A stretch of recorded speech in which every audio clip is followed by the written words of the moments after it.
and Greg Jennings are back. Let's return to the NFL, where the Ravens are preparing for a huge showdown with the Bengals, but apparently still don't know who their starting quarterback will be, with Joe Flacco's status up in the air with a hip injury. Lamar Jackson was taking first-team reps in practice and says he's very prepared to start, but reportedly Lamar was sidelined at practice today by a stomach issue, and Robert Griffin III took the snaps today. A stomach? You're this close to starting an NFL game, and now you have a tummy ache? Well, you can't have a tummy ache? You can't have a stomach ache. You're this close to starting an NFL game? Well, you got bad guts. So we got bathrooms. Go handle that. Come back. A tummy ache? A tummy ache. Eric, that sounds like the back injury, which is the headache. That sounds like somebody don't want this, or somebody doesn't want him to want this for exposure purposes, right? They need to go with RG3. Yeah. And then if RG3 plays poorly, then put Lamar out there. You put Lamar out there as a starter, expectations and all that go through the roof. Run RG3 out there. I tip my hat to John Harbaugh and the Baltimore organization. They're putting a nice story together. Lamar had a tummy ache, and we gave him they said tummy ache, and they gave him some milk of magnesia, I think is what my mother used to give me, or Pepto-Bismol or something. Some Sprite. Remember? Give a little Sprite on that, baby. Take some of this tussin. Yes. I would put him out there. Look, as the starter. Yeah, you know why? Because this is a no report card performance that I'm looking at. I'm not grading you. Love those. I love those. I'm not grading you. Even all else, no big deal.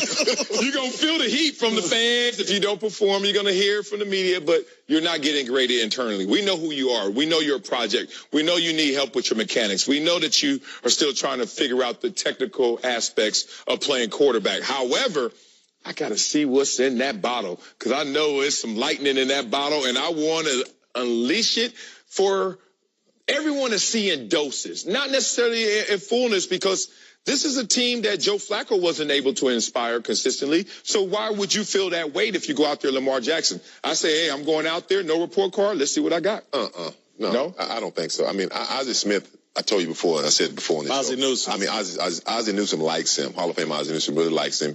And he said it's a project. He says, right, because I asked him, I said, can he play in the national? He said, Eric, I said, I'm telling you, he can play. He's going to be a really good quarterback, but it's a project. You don't want to get him out there and get him. Most thing about football, you know this, y'all play confidence. Yeah. When you lose your confidence, you've lost everything. And sometimes it only takes one game. I mean, because you know one thing? The other team, they don't care if there ain't no report card out there. They're going to be hitting him. And I just feel like, you know, you start RG3. He's played before. You know, he's started in the NFL. You put him out there. And if it doesn't work, then you go him out there with his tummy ache. Tummy better. I gotta ask myself this, and when have you ever stepped on the football field and there has been no report card? Well,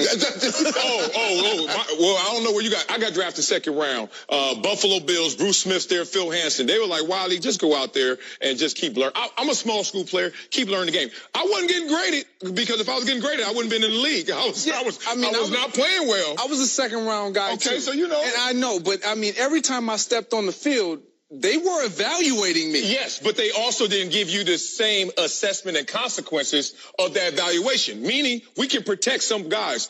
I came in with Pat Williams. Pat Williams was undrafted, and Pat Williams was balling. And we were looking at it like, golly, I'm a second rounder. He better than me. But then it came to cutting time. They were looking to get rid of Pat. Why? We ain't got much invested in him, right? When you got a lot invested in the first rounder, you know how many times he's going to be allowed to fail before we go out there and give him a real report card? That's all I'm saying. He's going to have grace. I got you. Yeah.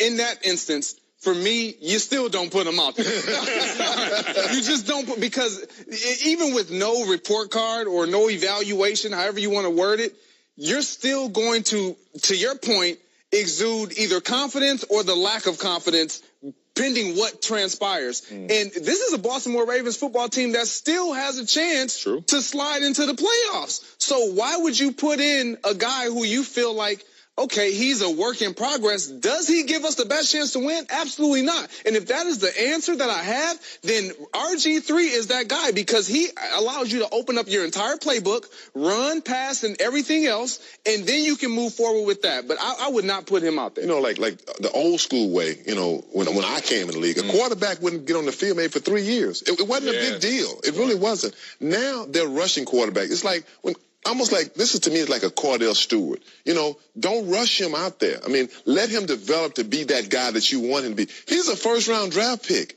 You don't want to ruin your first-round draft pick because it can happen so easily. I just think the comments I've heard from his teammates don't inspire a lot of confidence in me that they feel like he's ready. I think when I've listened to their receivers talk about Flacco, and, you know, it's like, or when they talk about Lamar, it's about, well, it'll be interesting to see what he can do, as opposed to, man, I can't wait till he gets out there. He's done this X, Y, and Z. This kid's not ready. And even with no report card, you do, when you sit him out there, you start setting expectations. Yeah, that's for real. him, for the fans, for everybody else, and keep this guy in protective glass again. You throw him out there after RG3 makes a mess, now no one cares. You made a great point there, because you said, I don't hear the teammates chirping. Yeah. And with Patrick Mahomes this offseason, Yes. all you heard was chirp, chirp, chirp. And I was like, who is this Patrick Mahomes dude? And week 1, we found out, right? So that is a contrast to it. Let me just say this about Pat. Alex Smith was balling out last year, and right. they were still talking about chirping. it. Even while Alex Smith was balling out in the MVP conversation. Yeah. Man, you got to see what Patrick Mahomes is doing. Hold on. Baker Mayfield, the Heisman Trophy winner, was at the same school as Patrick Mahomes. Coach was like, you can transfer if you want to, Baker. We good at that position. This dude is